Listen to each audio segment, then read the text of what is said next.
Today we're going to talk about Dennis Andrew Nilsen. Dennis was born November 1945 to Judith and Olaf. They were a poor family, but that didn't seem to affect Dennis too much. He would frequently walk with his grandfather. They walked along the sea in Scotland. Dennis once stated, "Life would be empty for me until he returned," because he was a seaman. In 1951, his grandfather actually ended up passing away while on his ship out at sea when Dennis was only 6 years old. Instead of periodic emptiness, with his grandfather gone at sea, it was now permanent. He would stand by the sea just watching the boats go by. He was unable to make new friends or connect with family members. At the age of 10, he was swimming and he got swept out by currents. While almost drowning, he felt the presence of his grandfather. He was saved, but not by his grandfather. He was saved by another child. This event left him with more mental anguish. He wished it was his grandfather that saved him. This triggered something in his mind. He needed to make sure that anyone who ever loved him would never leave him again. He would fantasize about his parents being dead. During his time in the British Army, he developed a technique so he could split his personality. He did this using a mirror. On the outside, he seemed normal. He was able to keep up a facade until he was discharged. When he returned home, he would become more withdrawn.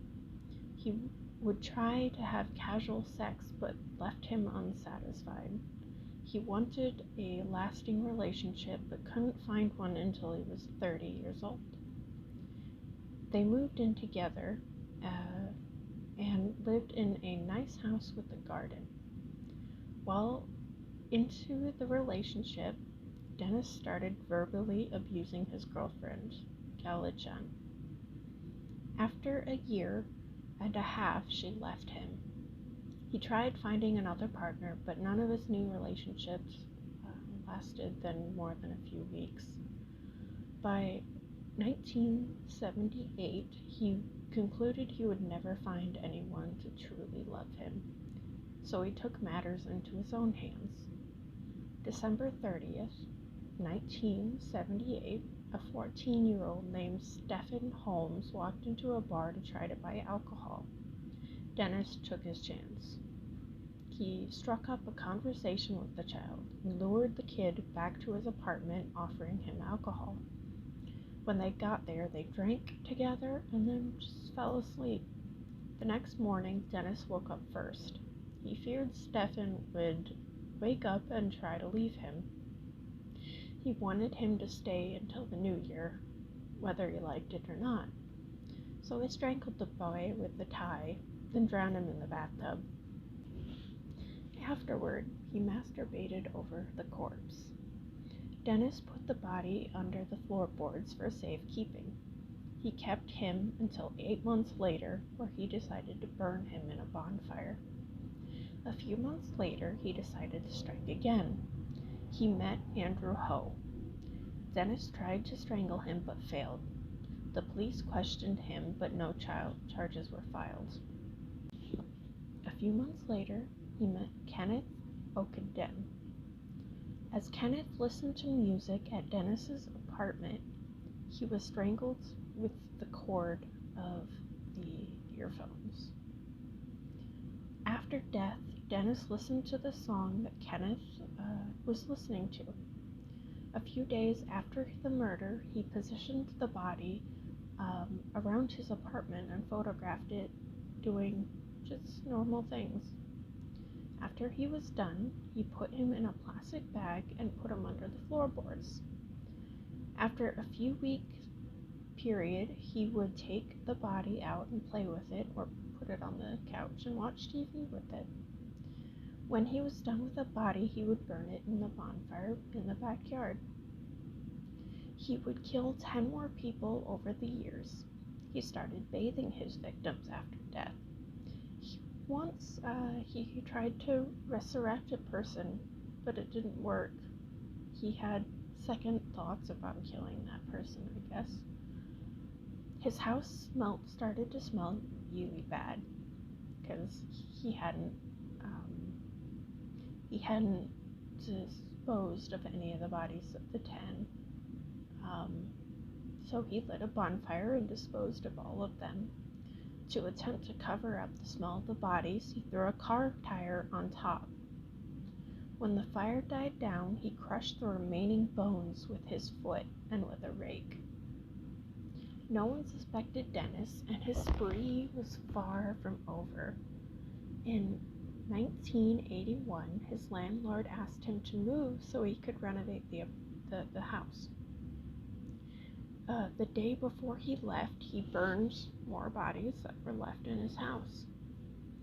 The new apartment didn't have removable floorboards. Dennis took a break from murdering at that point. It lasted about half a year. In November of 1982, he attempted to murder John Howlett. John fought back but was eventually drowned in the bathtub. Dennis dissected John and then dismembered him. He tried to flush everything down the toilet. Dennis had another guest over, Carl Stodder. He attempted to kill Carl but stopped, believing he was dead. Carl regained consciousness and stayed for a few days, not realizing what happened. Dennis dropped him off at the train station. He kept killing after that. He laid in bed with them, dismembered the bodies, and then flushed them down the toilet. Plumbing issues started happening. Of course they would.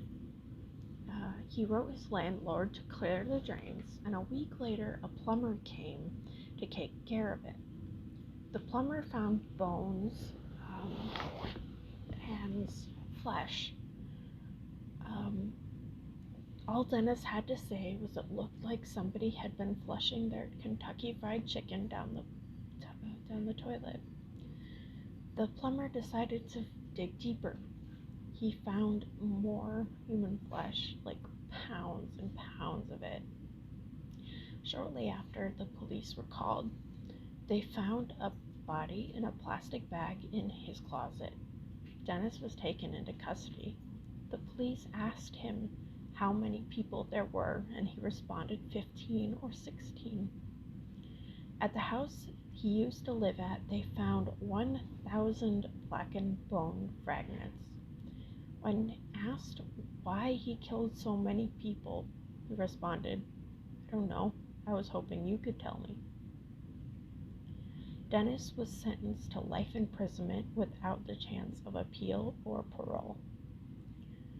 He confessed that he killed because he felt incomplete and out of control. He died on May 12th, 2018. He passed away because of a blood clot. He never really showed remorse. He didn't have any aha moments like, I shouldn't have done that. He always thought that he was justified in what he did. Well, thank y'all for watching, and I'll see you in the next video. Bye.